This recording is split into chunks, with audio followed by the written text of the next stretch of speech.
শুভ দুপুর সকলকে। আজকে দুপুরের কিছু রান্না নিয়ে চলে এসেছি তোমাদের সামনে।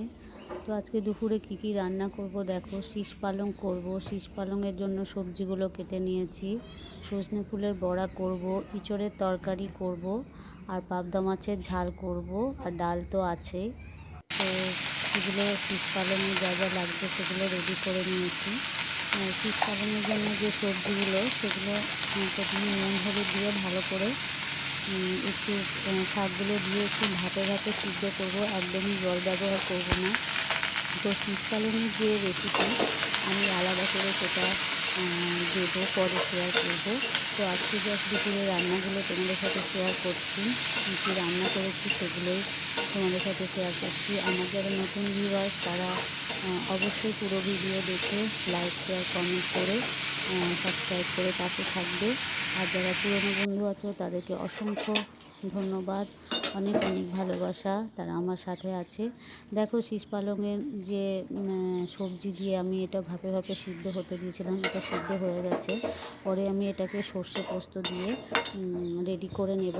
শীষ পালংটা মোটামুটি সিদ্ধ হয়ে গেছে, একদম জল দেওয়ার কোনো দরকার নেই। এটা যে শাকে যে জল বেরোয় তাতে সিদ্ধ হয়ে যায়।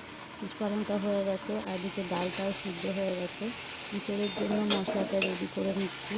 ইঁচড়ের মশলাতে পেঁয়াজ রসুন বাটা দিয়েছি, টমেটো দিয়েছি, লঙ্কা গুঁড়ো দিয়েছি, আদা বাটা, আর জিরে গুঁড়ো, ধনে গুঁড়ো এগুলো দিয়েছি। তো ভালো করে ইঁচড়ের মশলাটাকে কষিয়ে নিচ্ছি, নাহলে গন্ধ করবে। তো ইঁচড় তো আমরা জানি গাছপাতা বলে, তো ইঁচড়ের একটু মশলাটা ভালো করে মানে বেশি বেশি একটু মশলা দিতে ভালো করে একটু কষাতে হয়। তো ইঁচড়টা খুবই সুন্দর, আমি সিদ্ধ করে রেখেছিলাম প্রেশার কুকারে, একটা সিটি দিয়ে সিদ্ধ করে নিয়েছি।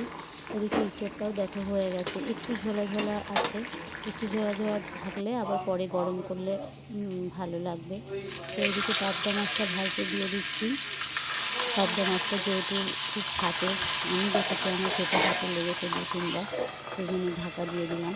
পাবদা মাছের ঝালটা রেডি করব।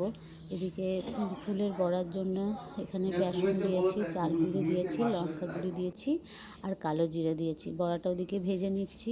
এদিকে ভাতটা রেডি করে নিয়েছি। দেখো দুপুরের মেনুতে আজকে দিয়েছি ভাত, আর লেবু তো দিয়ে দিলাম, লেবু তো রোজ আমার ভাতে থাকে। এই দেখো সজনে ফুলের বড়াগুলো আমার হয়ে গেছে। সজনে ফুলের রোজই ভাজা করছি, আজকে ভাবলাম বড়া করি।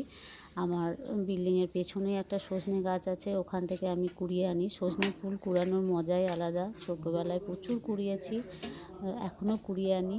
তো সজনে ফুল কুড়িয়ে এনে বড়াটা করলাম, আর শীষ পালংয়ের তরকারিটা করেছি। শীষ পালং তরকারিটা কিন্তু এখন বেশ ভালোই লাগছে, একটু মিষ্টি বেশি দিয়ে করলে ভালো লাগে, ঝাল ঝাল আর মিষ্টি দুটো ব্যালেন্স করে।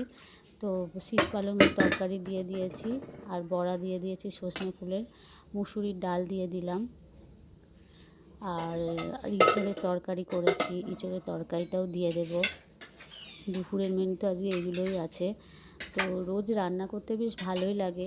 মাঝে মাঝে ভালো লাগে না যে অনেক কিছু তরকারি করি খাই, মাঝে মাঝে মনে হয় সিদ্ধ খেয়ে নিই, কিন্তু সবাই বাড়িতে থাকলে তখন মনে হয় রান্না করি, না হলে কী খাবে কী খাবে। ইঁচড়ের তরকারিটা দিয়ে দিলাম, আর দেবো পাবদা মাছের ঝাল, যেটা করেছি একদম সিম্পল রান্না করি, আমি ঘরোয়া রান্না করি। তোমাদের যদি ভালো লাগে অবশ্যই কমেন্ট বক্সে লিখে আমাকে জানাবে। পাবদা মাছের ঝালটা লাস্টে নামানোর আগে ধনেপাতা দিয়ে দিয়েছি। আর চাটনি তো আমার রোজ থাকেই, চাটনির সাথে আমার দই রোজ থাকে, 1 গ্লাস জল দিয়ে দিলাম, আর দইও আছে। বাই বাই, টাটা, সবাই ভালো থাকবে। কেমন লেগেছে সবাই অবশ্যই জানাবে।